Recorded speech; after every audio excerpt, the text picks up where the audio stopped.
এখানে চুরি সংগঠিত হয়েছে, এটা আসলে দুঃখজনক। আমরা নলছিটিবাসী এ ব্যাপারে লজ্জিত।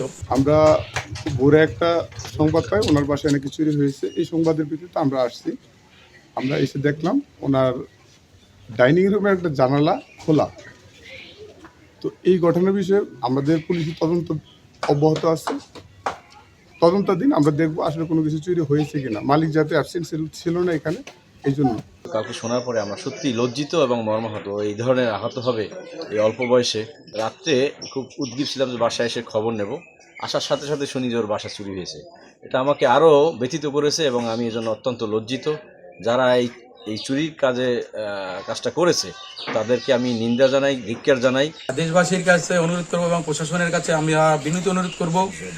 আর রাজনীতিবিদের কাছে আমাদের নলছিটিবাসীর অনুরোধ, আপনারা প্রকৃত যারা সন্ত্রাসী, যারা হাতিকে গুলি করেছে, হত্যার উদ্দেশ্যে যারা গুলি করেছে, তাদেরকে আপনারা চিহ্নিত করুন।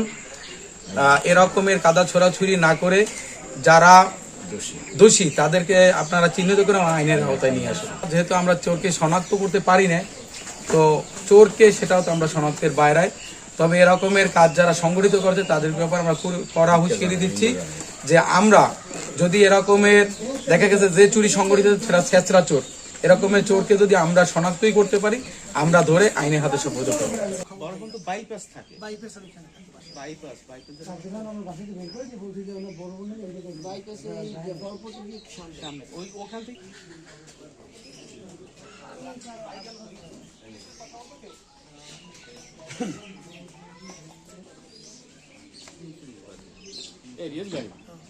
নাম জানি কি যে পরে হোলসেলে